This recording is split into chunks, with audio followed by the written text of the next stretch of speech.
Am I the a-hole for canceling my brother's baby shower after he made a hurtful joke about my miscarriage? Am I the a-hole for breaking up with my girlfriend because she changed her looks to resemble my dead wife? Am I the a-hole for telling my friend it's her fault for getting married and having kids late? Am I the a-hole for taking my daughter on a backstage visit that excluded her friends? Am I the a-hole girl I was dating dumped me because she said I was cheap?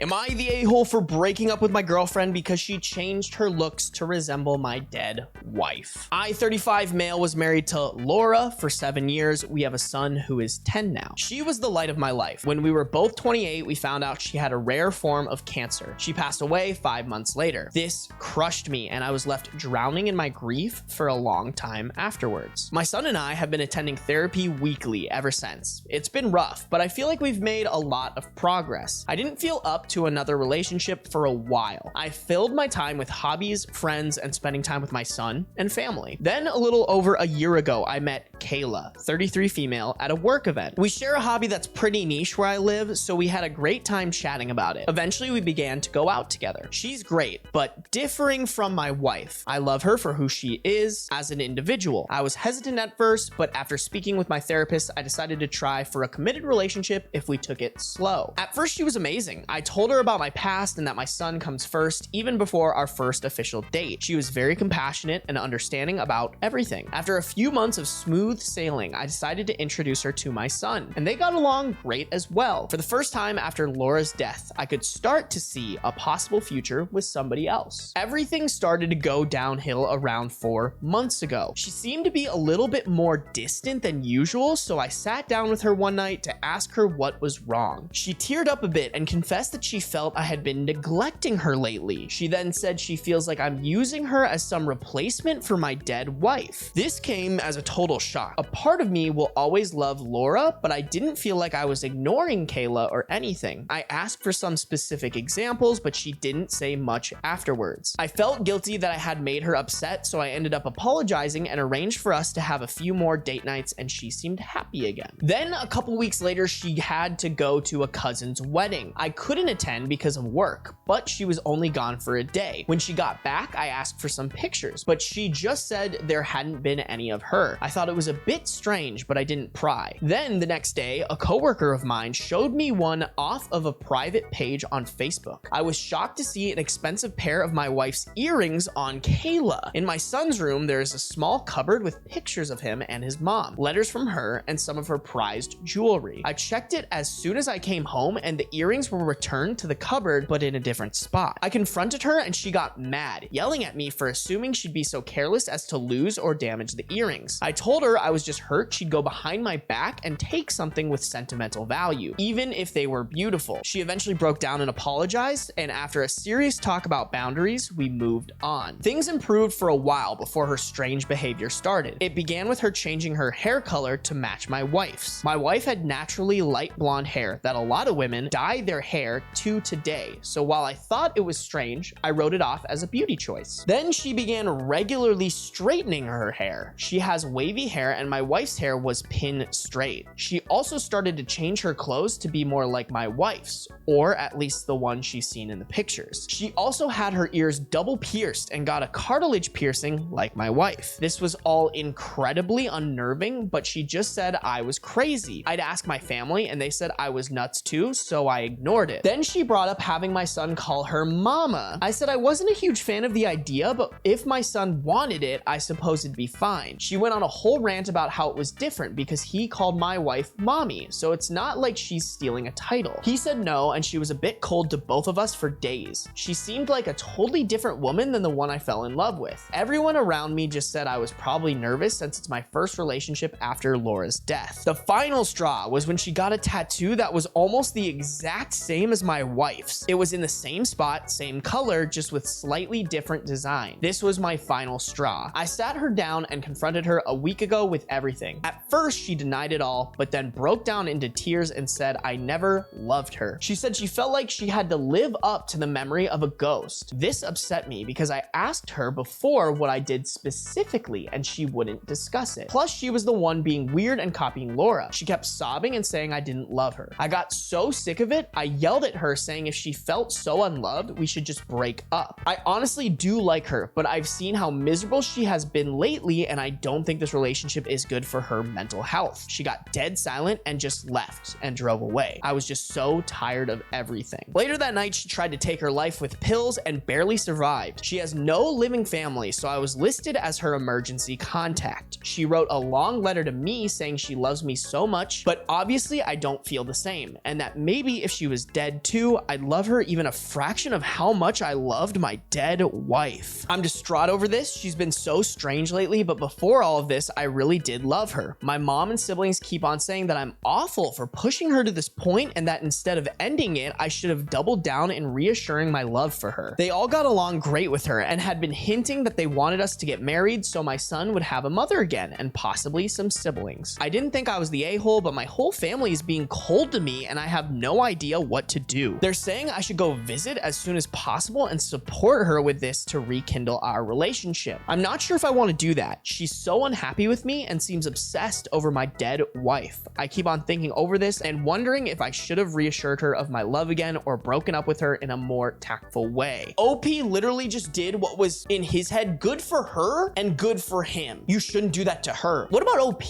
This is probably opening some wounds for OP that OP does not want to deal with. And honestly, it sounds like this girl needs severe mental help. If this is what OP thought was best for not only him, but for her, not the a-hole. He can't control the fact that like she's in a bad place. I wouldn't put this on OP's shoulders. I think OP's family is so fraud for even letting it get to this. If my sisters came up to me and they're like, yeah, my partner's doing this thing, I would be like, that's so weird. I think some people can be manipulative with this stuff, doing these types of things to manipulate OP into getting back together with her. Even the fact that she didn't have answers to OP being like, give me specific examples, big red flag for me. Am I the a-hole for canceling my brother's baby shower after he made a hurtful joke about my miscarriage? I am the oldest sibling out of 4, and my brothers have always been rough on me because I'm a girl. By the way, I'm the only girl my parents had, and all of my brothers are 1 year younger than me. They were triplets. Oh, damn. Poor woman.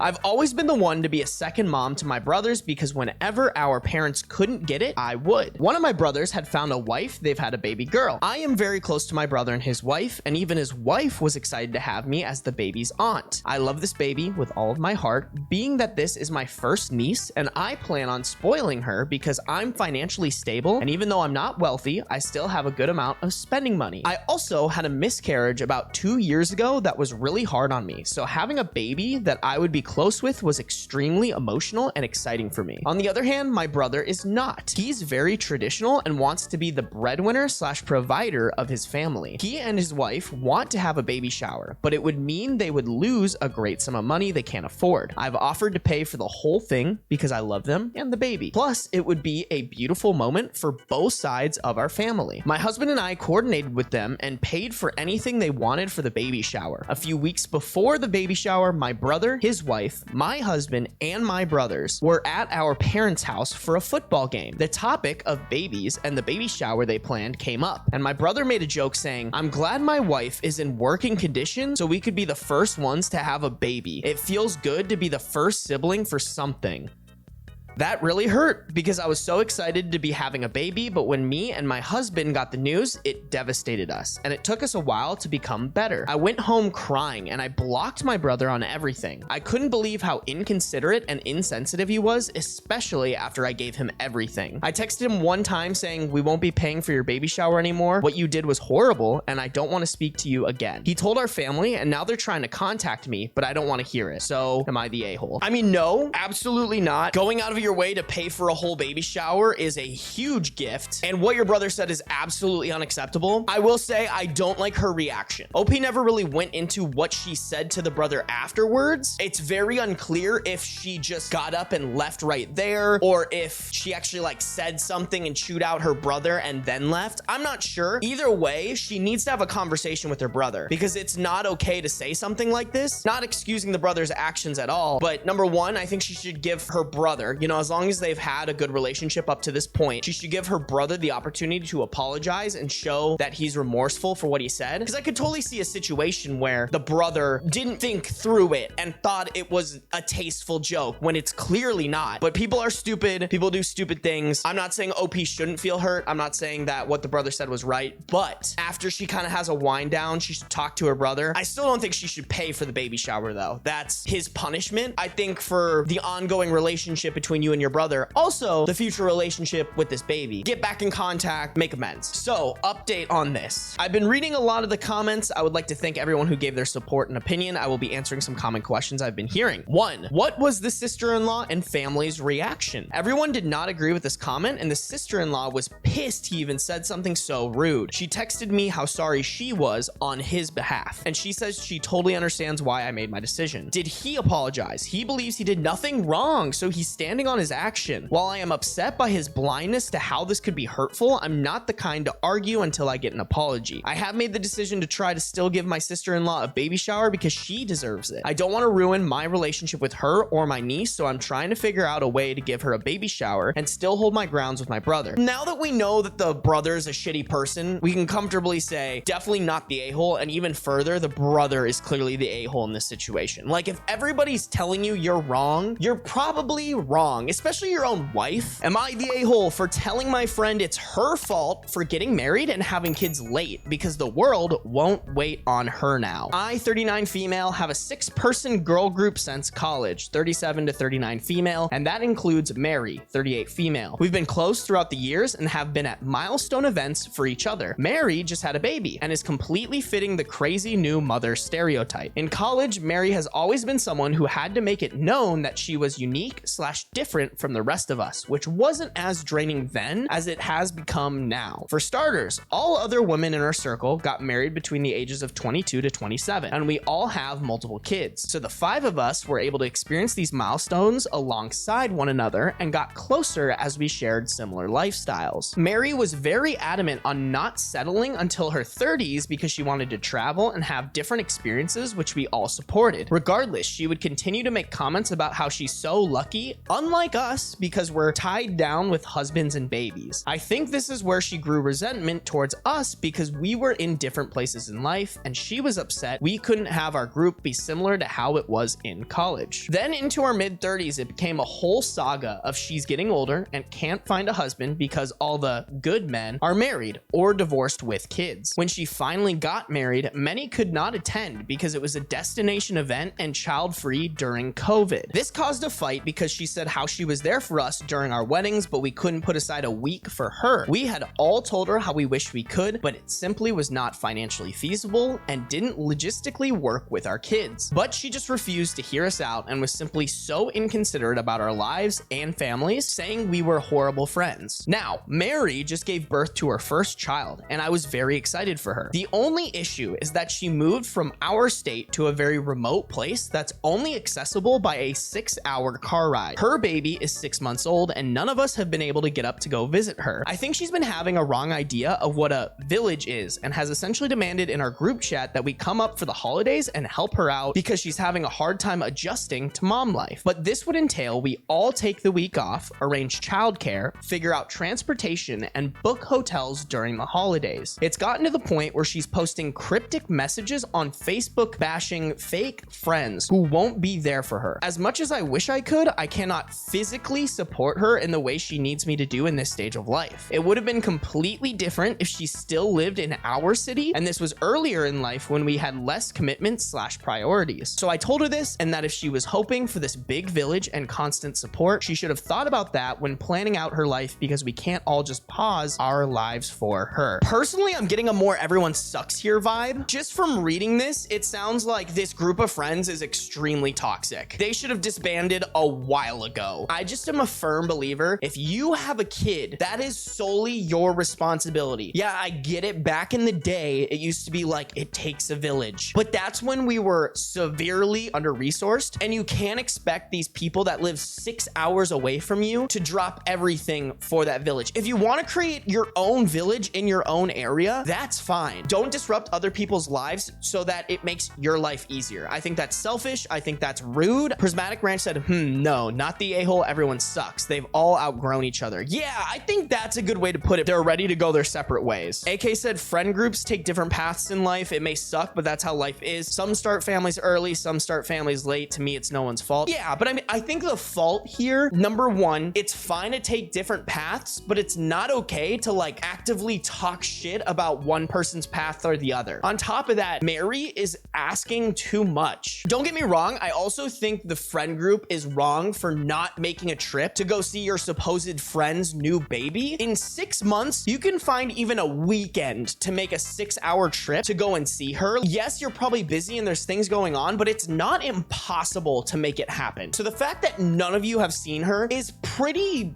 bad friend etiquette, in my opinion, if you truly are their friend and want them in your life. But on the flip side, she can't get upset that like you're not willing to drop everything and anything in your life to go and cater to her new life. Am I the a-hole for taking my daughter on a backstage visit that excluded her friends? I'm 34 female, a retired trapeze artist, and my daughter, 6 female, is enrolled in a circus school. She loves it so much that she asked to see a Cirque du Soleil show as a birthday present. My husband, 37 male, and I managed to get discount tickets to take her and 3 of her friends from circus school on a 2-hour drive to catch the nearest show. When I got there, I checked the company credits and I noticed a friend of mine, an acrobat from Belgium, was one of the performers. I hadn't seen him in years and sent him a message on Instagram just to say I was in the audience with my daughter and excited to see him. He replied almost immediately and told me to look for a stage manager after the show so we could say hi and I could take my daughter backstage. So I did. Since he only invited my daughter and I didn't mention in my short message that there were 3 other girls plus my husband, and I couldn't impose taking a small party backstage. My husband waited with the girls for about 20 minutes after the show was over while we toured backstage. My daughter was so happy, yet she kept talking about it on the way home, and that's when I realized the other girls could be feeling left out. What do you know? The same night, one of the girls' mothers called me to say her daughter came home crying because she didn't get to go backstage and that it was very poor form on my part to invite them to a party and to exclude them from one of the experiences. I tried to explain how things played out, but she kept getting aggressive until I finally lost it and told her she had no right to call me and try to reprimand me and should instead have a talk to her daughter about how to deal with such frustrations. My husband said I should not have instigated and that in hindsight, I shouldn't have split the party. Am I the a-hole?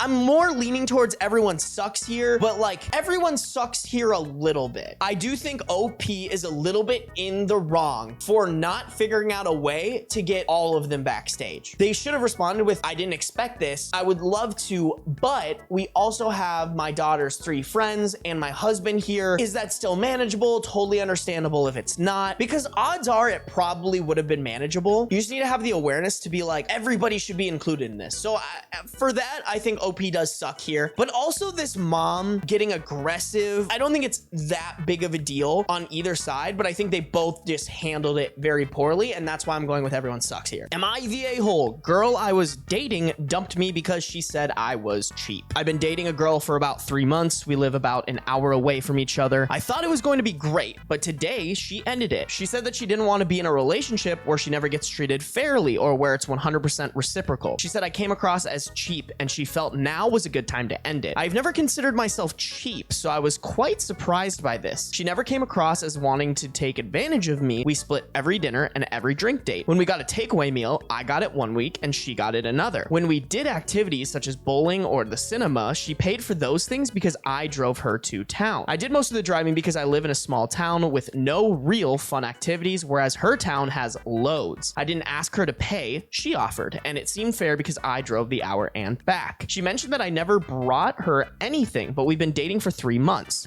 Why would I? It's not like she got me stuff, just treats for my dog once. So it doesn't seem fair she's calling me cheap. When I pointed this out, she said that I earn more than her and she doesn't have the money to treat me, but that she did things like cook me dinner and drive to mine when she can. I asked my friends about this and it's pretty evenly split that I was the a-hole or that she was trying to take advantage. Some said that she was being a hypocrite and some said I should be trying to make a good impression. One said that I came across as an a-hole. They all seemed surprised that I never took her out for dinner and paid for us both. But I'm surprised about that because why should I pay for both our dinners just because I'm a man? I'm pretty gutted as I really liked her. So was I the a-hole in this situation? I honestly want to go with need more information on this one. From everything he's saying, it doesn't sound like he's being cheap. If this is the way that the relationship is going, that probably means that this was set up to be this way. At some point when they started dating, they were like, hey, let's split meals halvesies. There's not this expectation that the dude has to pay for everything. My big question mark is, was it communicated well? I don't know, maybe she watched too many like Andrew Tate videos where it's like the woman is supposed to be the blah blah blah the house and a man has to spoil her and impress her with his money. Like, I mean, to me it doesn't sound like am I the a-hole? It's like, did I get lucky and get out of a shitty situation? Because me personally, I wouldn't want to be in a relationship with someone who's like, you need to treat me. I don't have to treat you. You need to buy all my dinners. I don't need to buy you dinners at all. I think that's so absolutely stupid. I'm curious to see what the comments say. Bowling is expensive and there's nothing to do in your town, which makes the gas expenditure less generous. Kind of cheap, bro. Oh, interesting. Yeah, so if he lives an hour away, he's driving maybe 50 miles, so maybe 2 gallons of gas. So round trip, maybe $15 of gas, and she's paying for all the activities. Yeah, not even close. I don't know though, like if somebody has those flaws, they should communicate it. I don't know. If the woman broke up with him over this, I think there was probably more than just the fact that he was cheap. This is a simple conversation that you have with the person that you're dating, and if they don't fix it, then yeah, you end it. If you enjoyed, click right here to watch another one of my Reddit videos, and hit subscribe so you don't miss out on new messy Reddit threads every week. Mwah.